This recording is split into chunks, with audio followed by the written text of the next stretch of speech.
Alrighty, yo, what is going on, everybody? It's your boy, Mr. DDG94 here, back with another reaction video. And today we finna react to The Death of Teen Sitcoms. This is by the Sitcom guy. Shout out to the brother, man. He be over here showing love to the channel. We gonna show that love right back. Make sure y'all run the views up, the subscribers up, the likes, and all of that over on his channel. And yeah, without further ado, let's get right into this. The Death of Teen Sitcoms. Let's get it. Period of time where teen sitcoms absolutely dominated kids TV. Drake and Josh, iCarly, That's So Raven, Zoe 101, Lizzie McGuire, Keenan and Kel, Boy Meets World, Saved by the Bell. Damn. It was like a good 20-year streak. Man, what we talking about, man? 101. We just got through watching Moesha and Sister. I'm trying to think what else. Teen sitcoms. Teen. Man, there was so many though. It's hard to say. Shit, the Power Rangers, if you want to be technical. It's Power Rangers 5. But anyways though.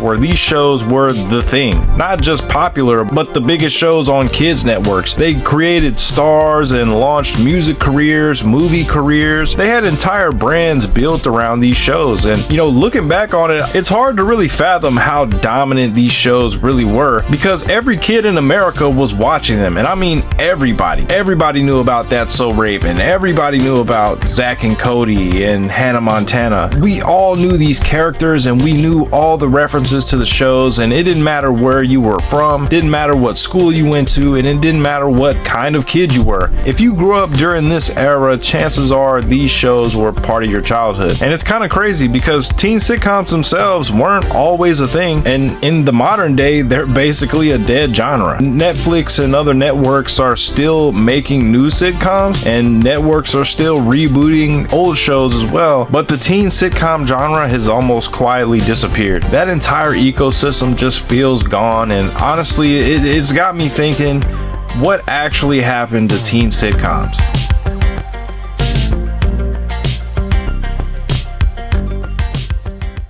So it's actually funny to think about it now. A different world is feel like they've existed forever at this point. But that's they were college. Never originally That ain't teen. Specifically, they were always for adults and more about families for the most part.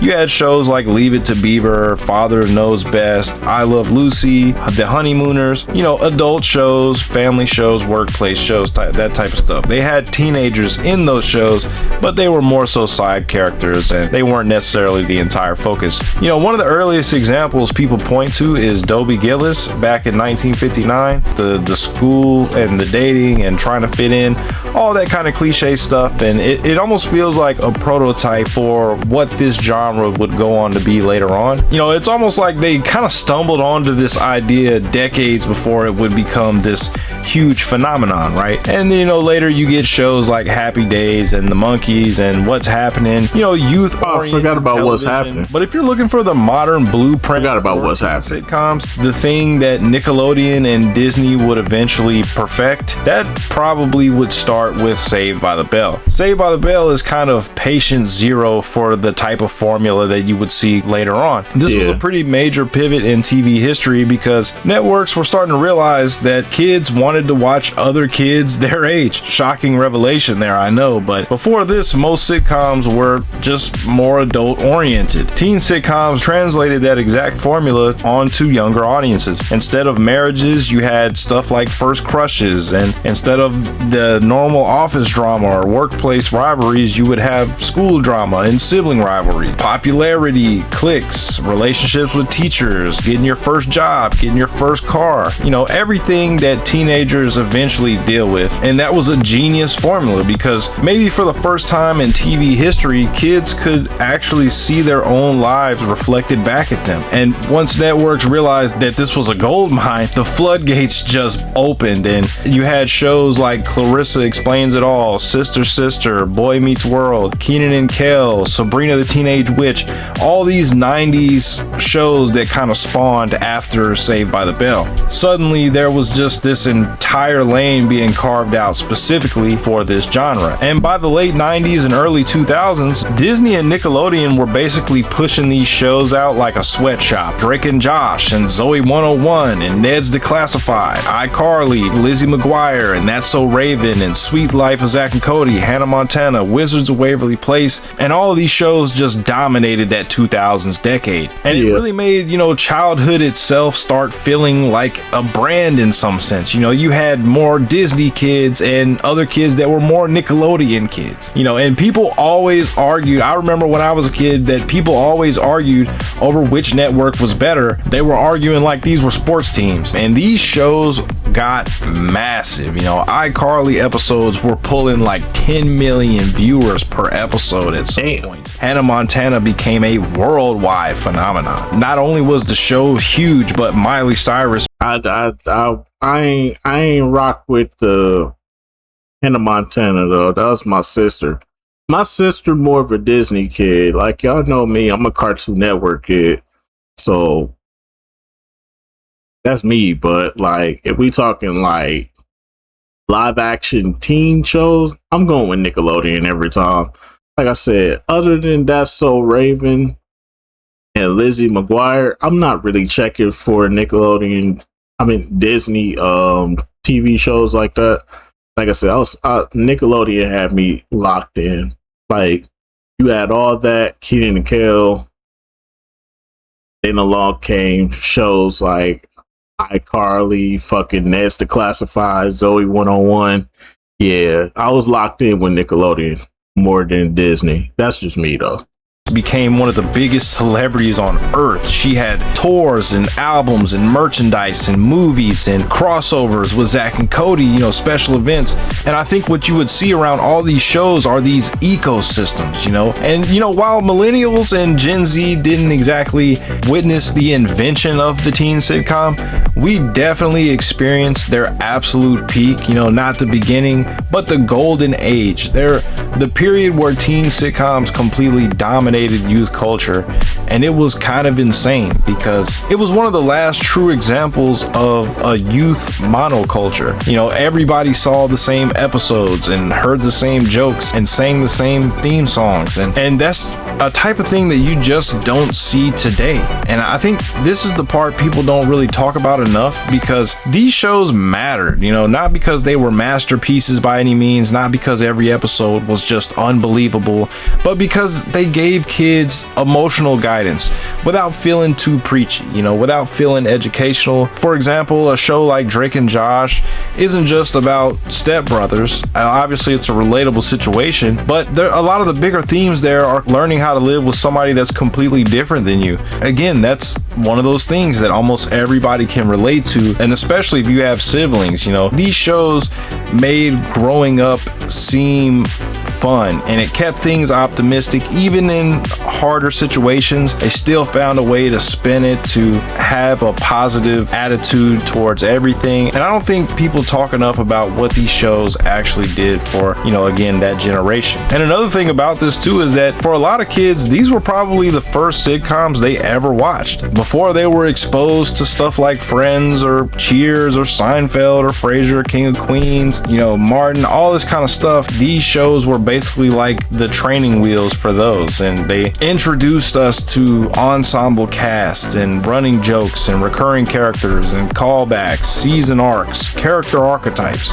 They introduced millions of people to the sitcom formula itself, and that is dope. I loved Sanford and Son growing up, I loved Martin growing up, but I didn't necessarily understand why I loved them, because I was so young when I was watching them. These teen sitcoms made a lot more sense to me at the time. I could relate to Drake and Josh, I could relate to these younger characters.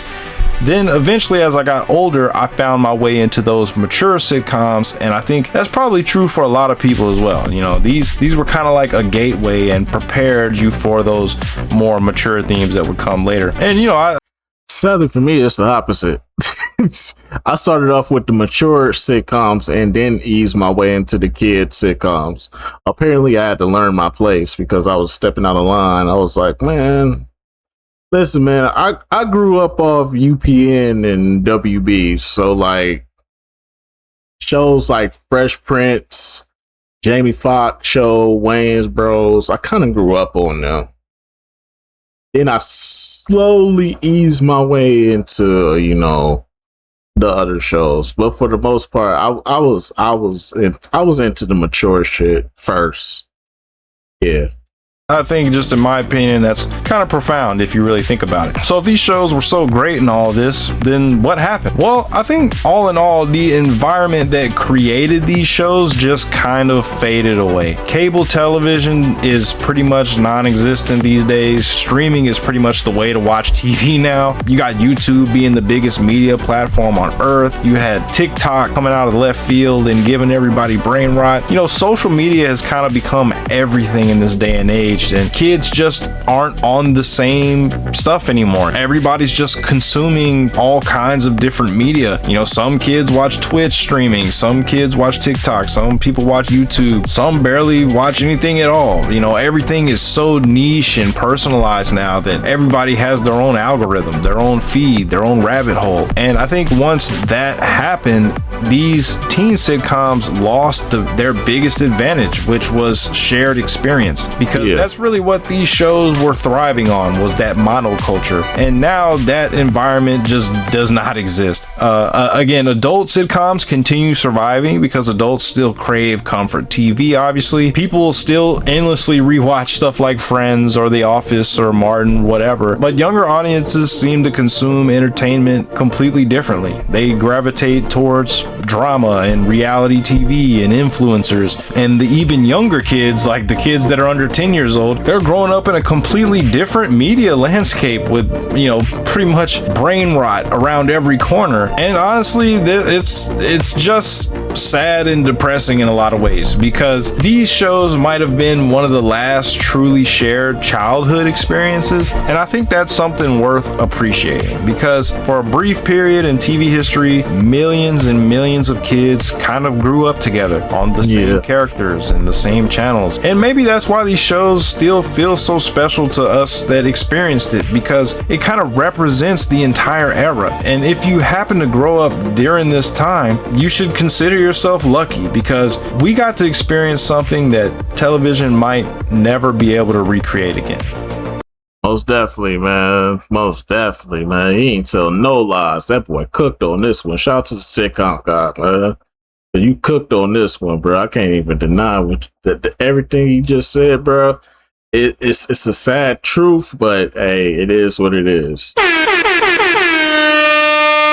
But yeah, man, shout out to the sitcom guy though, man, for sure, for sure. I do agree, man. The way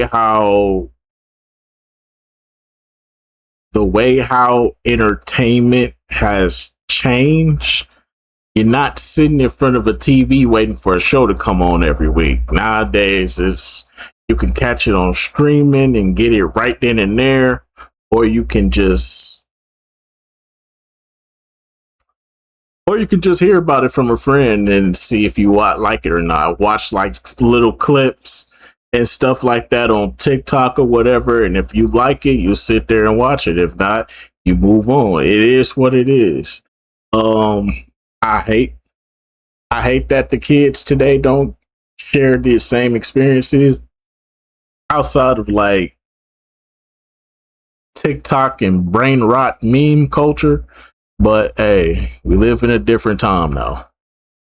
We live in a very different time now. The internet is everything. So yeah. But for those of us who grew up back in them times when TV was like the main attraction, yeah, I think the only thing we can all share with each other is probably sports. That's even if you watch sports. But for the most part, yeah, I think teen sitcoms lost their luster just off the strength that, well, let's be for real.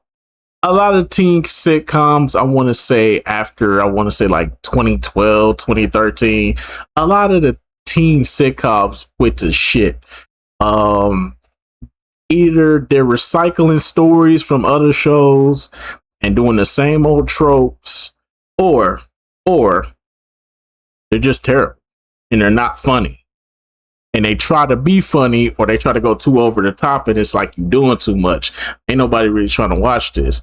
And you push the younger demographic away because they can go on the internet, find somebody that's over the top and watch them. They could literally watch somebody play video games and say some of the most wildest shit and do some of the most wildest shit while playing a video game, and that could be 10 times more funnier. So really, it's really the quality, if we being honest.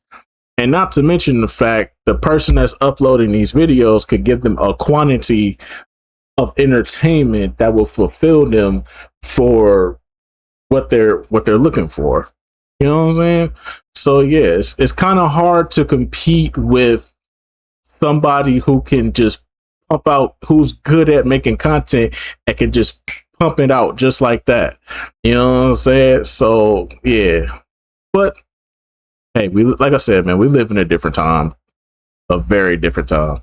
But anyways, though, that's just gonna about do it for this one. I'll see y'all in the next video. Till then, deuces. Shout out to the sitcom guy. Make sure y'all go subscribe to his channel and the likes up, the views up, the comments, subscribers up over there on his channels.